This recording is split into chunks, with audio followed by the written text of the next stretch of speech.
छुपा हुआ सच। एक ठंडी सुबह पूरे शहर में अफवाह उड़ रही थी। महालक्ष्मी विला में खून की गंध आ रही थी। वह घर जो कभी अमीरी और शान और शौकत का प्रतीक था, अब खौफ और रहस्यों का घर बन चुका था। उस घर में रहने वाले 75 वर्षीय धनकोट उद्योगपति राजेश्वर लाल जैन का शव उनके कमरे में पंखे से लटका मिला था। लेकिन यह कोई साधारण मौत नहीं थी। ऐसा लगता था कि उन्हें किसी ने मारकर फिर फांसी पर लटकाया था। इस मामले की जांच के लिए एक अजीब सी जगह से एक महिला आई। नाम था अनुष्का देसाई, एक स्वतंत्र जासूस। छोटी सी कद, चश्मा और हमेशा एक काले रंग के नोटबुक में कुछ न लिखती रहने वाली यह महिला अपने तर्क और निरीक्षण के लिए जानी जाती थी। घर में उस दिन सभी लोग मौजूद थे। अनुपमा जैन, राजेश्वर की पत्नी, उम्र 68, एक गंभीर औरत। रश्भ जैन, बेटा, 40, घर का वारिस, जो अपने पिता से बहुत नफरत करता था। प्रिया जैन, रश्भ की पत्नी, जो हमेशा घर के झगड़ों में उलझी रहती थी। मीरा जैन, राजेश्वर की छोटी बेटी, 33, एक संगीतकार, जो अपने पिता से बहुत प्यार करती थी।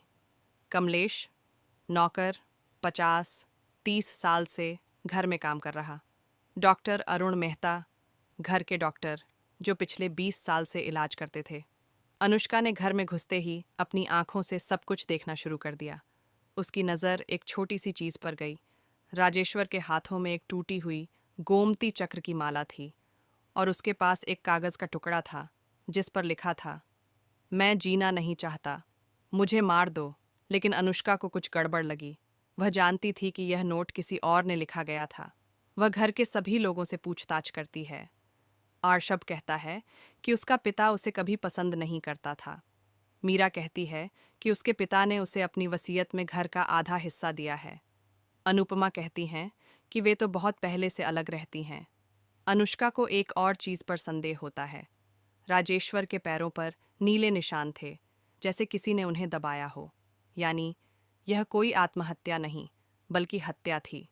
और फिर एक रात अनुष्का को पता चलता है कि राजेश्वर ने एक नई वसीयत बनाई थी, जिसमें उन्होंने अपनी बेटी मीरा को सब कुछ दे दिया था। लेकिन यह वसीयत आर्शभ को पता नहीं थी। अनुष्का फिर एक छोटे से कागज पर लिखे अक्षरों का मिलान करती है। वह पता लगाती है कि वह नोट मीरा ने नहीं, बल्कि डॉक्टर अरुण मेहता ने लिखा था। उसे याद आता है कि डॉक्टर के हाथों पर एक बार वही गंध आई थी जो राजेश्वर के शरीर से आ रही थी, फेनोलिक डिसइंफेक्टेंट। अनुष्का डॉक्टर के पास जाती है और उसका इंटरव्यू लेती है। वह बोलता है,